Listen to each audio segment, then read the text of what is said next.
Hi! నిన్న కేకేఆర్‌కి, ఎంఐకి match జరిగిందండి. ఈ మ్యాచ్‌లో ఖచ్చితంగా ముంబై గెలవాల్సిన మ్యాచ్. ఎందుకంటే 100% వాళ్ళు గెలిస్తేనే క్వాలిఫైయర్ ఛాన్సెస్ అనేవి కొంచెం సజీవంగా ఉంటాయి. లేకుంటే అయితే ఆల్మోస్ట్ వాళ్ళైతే మ్యాచ్ నుంచి అంటే ఈ ఐపీఎల్ నుంచి అయితే వాళ్ళు క్వాలిఫై అయ్యే ఛాన్సెస్ అయితే జీరో అయిపోయింది.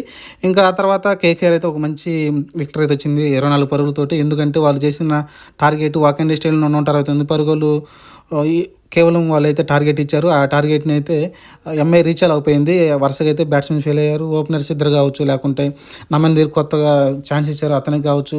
అందరూ వరుసగా అయితే ఫెయిల్ అయ్యారు. టిమ్ డేవిడ్ కావచ్చు, హార్దిక్ పాండ్యా ఎవరైతే వాళ్ళైతే ఆహ్, ఫెయిల్ అయిపోయారు. ఎందుకంటే పెద్ద నాకు ఎవరు ఆడలేకపోయారు. అలానే తిలక్ వర్మ కూడా ఫెయిల్ అయిపోయాడు. సూర్యకుమార్ ఒక్కడే ఒక 50 చేశాడు. అతని సహకారంగా ఎవరైనా ఒక 50 చేసుంటే మ్యాచ్ అయితే సునాయాసంగా గెలిచి ఉండేవాళ్ళు. ఎందుకంటే వాక్యండేలో 169 పరుగులు అనేది చాలా ఈజీ టార్గెట్. 200 చేసినా కూడా అక్కడ టార్గెట్ అయితే నిలిపోలేని పరిస్థితి కనిపిస్తుంది. కాబట్టి నిన్న జరిగిన మ్యాచ్‌లో కేకేఆర్ కూడా చాలా తడబడ్డారు. వాళ్ళు కూడా